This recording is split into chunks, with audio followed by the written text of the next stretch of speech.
Special Counsel Robert Mueller has a huge reason to hate life today after one of his prize witnesses fled the U.S. when a dirty little secret leaked out. This will make you sick. According to Daily Mail, deep state tool Robert Mueller has 99 problems, but a snitch ain't one. This is due to the fact that Mueller reportedly tried to use convicted pedophile George Nader, a Lebanese-born American, as a witness in his witch hunt. The mainstream media has gone nuts over Nader's alleged close ties to the Trump campaign, but the reality of the situation is so much less sensational. Imagine that, the liberal media exaggerating and fabricating facts to peddle their anti-Trump agenda. I'm pretty sure that's how we got fake news. According to Politico, Mueller's interest in Nader stemmed from the fact that he works for the leader of the United Arab Emirates Mohammed bin Zayed as an advisor and was dragged to a meeting with Trump's globalist son-in-law Jared Kushner before the inauguration. Former presidential chief strategist Steve Bannon was also at that meeting with Zayed. One might ask what kind of logic Mueller employed in trying to glue Nader to the Trump campaign simply because his creepy hide was dragged to a meeting between the leader of the UAE and two of Trump's advisors. How does that fit into an investigation which should be focused on alleged Russian collusion? It doesn't. Mueller and his team of Democrat bootlickers have been reduced to grasping at straws in this manner from the start. Nader was reportedly investigated by Mueller to see if he was trying to influence U.S. policy in some kind of shady, convoluted manner. Now, it's not hard to understand why so many members of Congress have called for Mueller's sham investigation to be terminated. The crap really hit the fan for Mueller when it was reported that Nader recently fled the U.S. and returned to the UAE after his pedophile past caught up with him. Before taking off on Mueller, Nader was reportedly interviewed twice by the Special Counsel. According to Daily Mail, Mueller had Nader intercepted in January when he flew to Washington, D.C.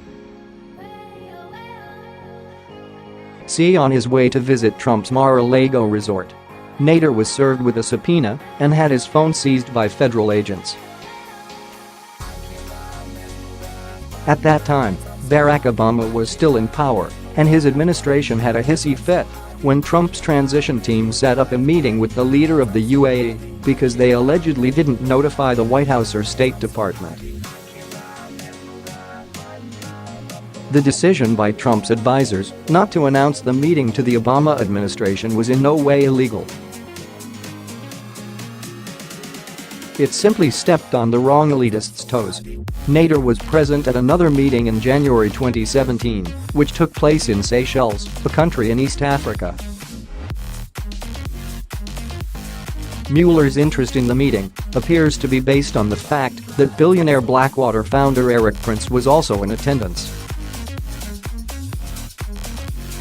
Prince has been an avid Trump supporter. Again, Mueller and his Gestapo are caught reaching. How is Trump or Prince for that matter responsible for the fact that the leader of the UAE keeps a convicted pedophile as a paid advisor who probably does a lot of grunt work prior to meetings? Nader was reportedly whisked away to the UAE by his boss after reports resurfaced that Nader was a convicted pedophile. In 2003, a Czech Republic court sentenced Nader to a year in prison for 10 cases of sexually abusing minors between 1999 and 2002. In one instance, Nader reportedly propositioned a 14-year-old boy for oral sex in a hotel room at the Hilton in Prague. When his request was refused, Nader reportedly masturbated in front of the boy and paid him what would be equivalent to $100. According to the Associated Press. In addition, Nader pleaded guilty to a child pornography charge in a Northern Virginia federal court in 1991. He received a 6-month sentence for transporting sexually explicit materials in foreign commerce, according to a report recently released by Politico.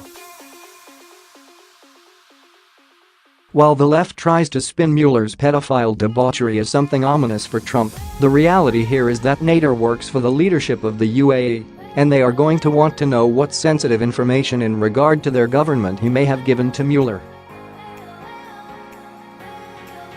The end result here is that Mueller gets to keep grasping at straws, while America can celebrate one less pedophile on our continent.